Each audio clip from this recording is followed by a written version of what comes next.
सनातन के संदेश का जिक्र होता है, महाकुंभ का जिक्र होता है। जब धार्मिक विचारों के आदान प्रदान का जिक्र होता है, महाकुंभ का जिक्र होता है। जब दिव्यता का जिक्र होता है, महाकुंभ का जिक्र होता है। और अब जब भव्यता का जिक्र होता है, डिजिटलाइजेशन का जिक्र होता है, तो भी महाकुंभ का जिक्र होता है। और जब आध्यात्मिक अनुभूति का जिक्र होता है, तो भी महाकुंभ का जिक्र होता है। हम ये क्यों कह रहे हैं? क्योंकि हम इस समय मौजूद हैं डिजिटल महाकुंभ अनुभूति केंद्र के बाहर। ये केंद्र महाकुंभ स्थल में आपको नजर आएगा। सरकार की तरफ से इनिशिएटिव है कि आप यहाँ पर आएं और अपने सनातन के थाह को पहचान पाएं। टिकट ज़्यादा नहीं, 50 रुपये प्रति टिकट है। सुबह के 6 बजे से लेकर रात को 10 बजे तक आप इस अनुभूति केंद्र में जा सकते हैं और सनातन की चेतना की अनुभूति पा सकते हैं। यहाँ पर आपकी सुरक्षा की बात की जाए तो सुरक्षा के लिए चाक चौबंद इंतजामात हैं और साथ में यहाँ पर एआई से लेकर विज्ञान का इतना बेहतरीन कॉम्बिनेशन। यंगस्टर्स खासे खींचे चले आते हैं। देखिए मेरे पीछे भीड़, ये भीड़ आपको बताएगी कि सनातन का संदेश देना हो तो एआई में रैप कर दीजिए, टेक्नोलॉजी से कोट कर दीजिए और जब आप ऐसी कोटेशन मारेंगे तो क्या होगा? सनातन का संदेश वैश्विक पटल पर मुखर प्रखर और भव्यता के साथ आगे बढ़ेगा। मैं जा रही हूँ, आप भी चलिए। टिकट ले लिया और अब आप अंदर आ गए हैं। अंदर आने के बाद आपको डोम की भव्यता देख करके अंदाजा हो गया होगा कि ये एक्सपीरियंस अब कितना खास होने वाला है। लेकिन उस खास एक्सपीरियंस के पहले आपको इस भूल भुलैया से होकर जाना पड़ेगा। ये पब्लिक मॉब मैनेजमेंट का एक तरीका होता है, क्योंकि देखिए जब हम महाकुंभ में 40 करोड़ लोगों के मौजूदगी की बात कर रहे हैं, उनको एआई की अनुभूति की बात कर रहे हैं, तो थोड़ा सा मॉब मैनेजमेंट तो करना ही पड़ेगा। और इसके साथ ही देखिए आपको यहाँ पर पहुँचते ही सबसे पहले दिखेगा एक अमृत कलश। ये वो अमृत कलश है जो देवताओं और दानवों के समुद्र मंथन के बाद उत्पन्न हुआ था। ये वो अमृत कलश है जो इस समय प्रयागराज के हर चौक चौराहे पर मौजूद है और इसे एआई अनुभूति सेंटर यानी कि डिजिटल महाकुंभ अनुभूति सेंटर के बाहर भी लगाया गया है। डोम का दृश्य देखिए, बहुत ही बेहतरीन। बीच में साधु सन्यासी और समुद्र मंथन का दृश्य। वेव्स आपको नजर आएंगी समंदर की और समंदर की वेव्स के अगल बगल नजर आएंगे साधु सन्यासी शंख गदा चक्र लिए हुए और यहाँ पर प्रणाम करते हुए, डमरू का नाद करते हुए। तो चलिए इस सफर की शुरुआत करते हैं, एक अलग एहसास की शुरुआत करते हैं और आपको बताते हैं कि ये महाकुंभ डिजिटल महाकुंभ कैसे है। आइए, अब आपको आना है, यहाँ पर टिकट दिखाना है और यहाँ से आपकी जो जर्नी है एआई जर्नी वो स्टार्ट हो जाएगी। भव्यता की जर्नी स्टार्ट हो जाएगी। सबसे पहले आपको नजर आएगा समुद्र मंथन का ये दृश्य, जिसमें आप देखेंगे कि एक तरफ दानव जिनका चेहरा काला दिखाया गया है और दूसरी तरफ देवता जिनका चेहरा गौर वर्ण में नजर आ रहा है। और यहाँ पर मोहिनी अवतार और धन्वंतरी हलाहल विष का पान करते हुए भगवान शंकर और चंद्रमा भी आपको नजर आएंगे। इसके अलावा समुद्र मंथन के दौरान किस तरीके से पौराणिक कथाओं में माँ लक्ष्मी का उद्भव सबसे पहले हुआ, यहाँ पर सुनाई जाएगी आपको समुद्र मंथन की वो कथा जो पौराणिक रहस्य लिए हुए है, कुंभ का महाकुंभ का राज लिए हुए है। बैठ जाना है आपको कतार में और करना है ये अमृतपान। तो आइए,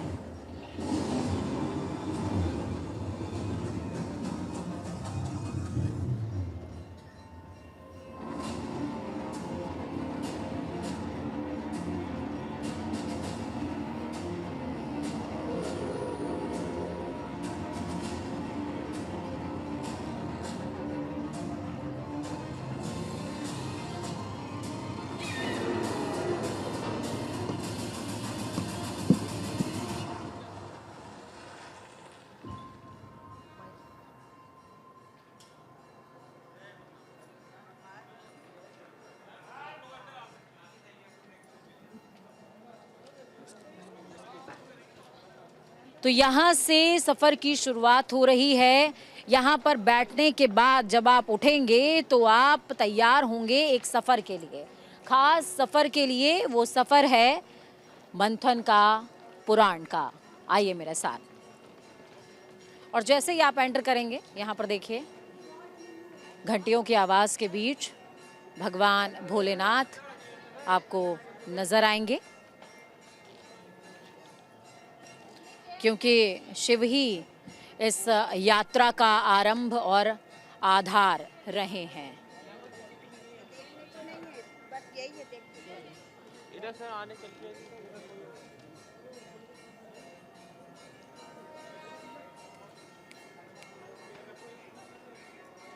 शिव सुंदर हैं, शिव विशालकाय हैं, शिव सनातन का स्रोत हैं, शिव ही आरंभ है और शिव ही अनंत हैं।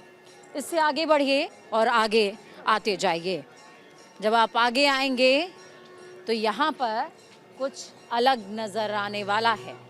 ये है कथा समुद्र मंथन की, कथा उन 14 रत्नों की जो 14 रत्न समुद्र मंथन से निकले और निकलने के बाद बेहद खास हो गए, पुराणों में जिन्हें स्थान मिला और आध्यात्म का संदेश वो देने लग गए।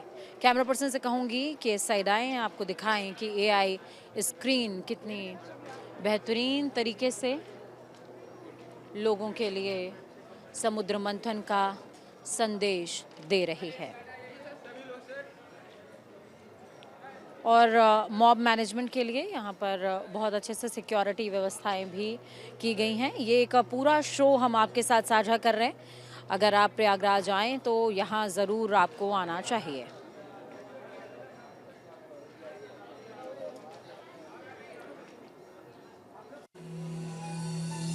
सृष्टि के प्रादुर्भाव के साथ ही प्रकाश अंधकार, सत्य असत्य और धर्म अधर्म का शाश्वत संघर्ष भी आरंभ हो गया। ये कथा भी ऐसे ही एक संघर्ष की है, जिसने एक मूल धन्य परंपरा को जन्म लिया। एक दिवस पृथ्वी पर विचरण करते समय महर्षि दुर्वासा को एक दिव्य पुष्पमाला प्राप्त हुई। सुवासित माला को देवलोक के जाग वे उसे स्वर्गाधिपति इंद्र के पास ले गए।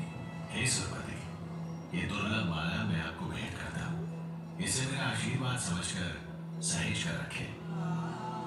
परंतु इंद्र महर्षि के आशीष का मान न कर सके और अहंकार के प्रमाद में उन्होंने वो माला ऐरावत के मस्तक पर रख दी।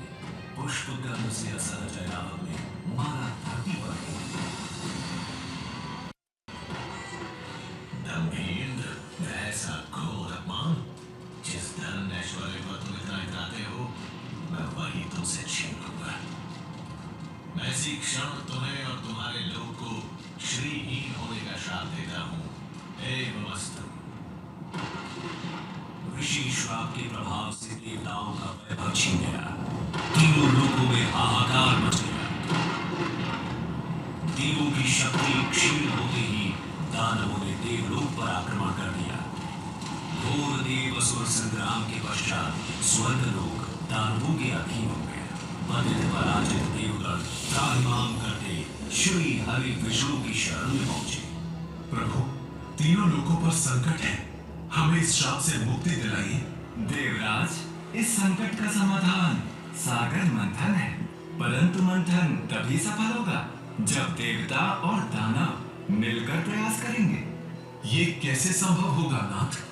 सृष्टि के कल्याण हेतु इन दो परस्पर शक्तियों को साथ आना ही होगा। हरि आज्ञा से मंथन आरंभ किया गया।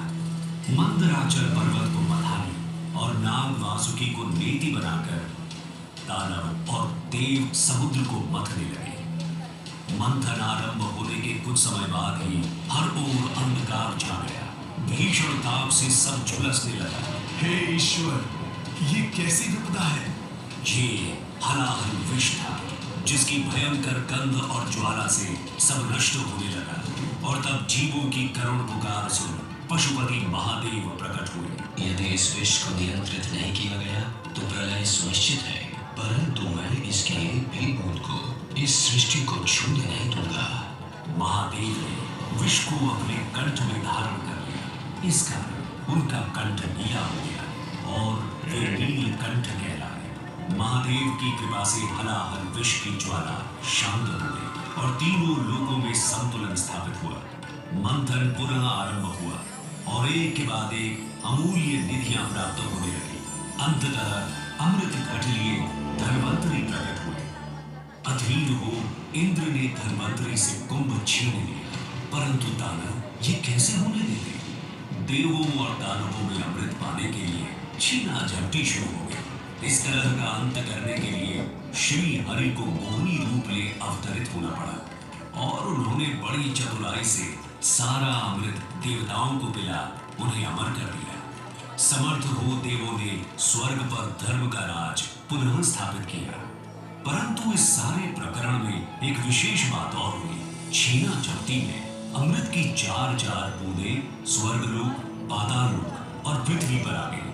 पृथ्वी पर ये बूंदे प्रयाग, हरिद्वार, उज्जैन और नासिक में गिरी। अमृत से पवित्र हुई धरा तीर्थ बन गई। यही कारण है कि इन स्थानों पर हर 12 वर्षों में कुंभ मेले का आयोजन होता है। समय की अनंत धारा में ये परंपरा अनादिकाल से चली आ रही है। महाकुंभ मेला 2025 में आपका स्वागत है। आइए इस अद्वितीय आध्यात्मिक अनुभव का भाग बने।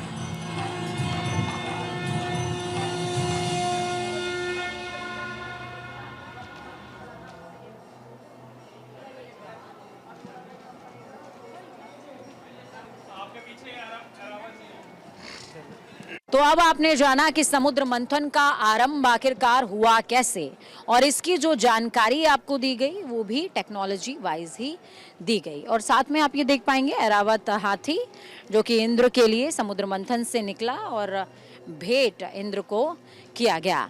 अब इसके आगे आइए, धर्म के बारे में थोड़ा सा और ज्ञान लीजिए, जानकारी जुटाइए और समझिए कि ये सफ़र कितना खास है, सनातन कितना खास है। तो देखिए यहाँ पर जब आप आएंगे तो समुद्र का जिक्र हो रहा है और आप जैसे रिपल करेंगे ये पानी, चूँकि ये एआई टेक्नोलॉजी है, तो जैसे आपका हाथ का रिपल होगा ये इसी के साथ में होता हुआ नज़र आएगा।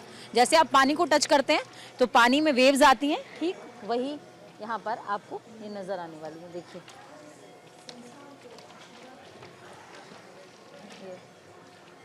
जैसे ही आप इसको टच करेंगे यहाँ पर रिपल हो रहा है। थोड़ा सा दूर से दिखाइएगा, इसको आप जैसे ही टच करेंगे ये रिपल होगा। और इसके अलावा यहाँ पर क्या दिखाने की कोशिश की गई है वो भी समझ लीजिए। यहाँ पर एक सफ़र है गंगा का। गंगा भगवान शिव की जटाओं से निकली और भगवान शिव की जटाओं से निकलने के बाद गंगा और यमुना ने कहाँ कहाँ का सफ़र तय किया है, ये वो सफ़र है। गंगोत्री से माँ गंगा गौमुख से निकलती हैं, उसके बाद देवप्रयाग, ऋषिकेश, हरिद्वार, कानपुर, प्रयागराज, वाराणसी, पटना और कलकत्ता होते हुए सीधे बंगाल की खाड़ी में पहुँच जाती हैं। और यमुना का सफ़र क्या होता है, माँ यमुना ने कैसे सफ़र तय किया है वो समझ लीजिए। यमुनोत्री से निकलती हैं, पावटा साहिब से आगे का उनका सफ़र बढ़ता है, पानीपत, नई दिल्ली, मथुरा, आगरा, ग्वालियर और फिर प्रयागराज, वो धरती प्रयागराज जहाँ पर हम मौजूद हैं, जहाँ का सफ़र हम माप के साथ साझा कर रहे हैं और गंगा यमुना की लहरों पे थोड़े से उनके साथ अटकेलियाँ भी कर रहे हैं। आगे बढ़िए, सरस्वती आपको कुछ संदेश देती नजर आएंगी और आपको पाठ पढ़ाएंगी। देखिए सरस्वती का भाव समझिए। जब हम गंगा यमुना का जिक्र करते हैं तो गंगा यमुना के इस सफ़र में सरस्वती नदी कहाँ है।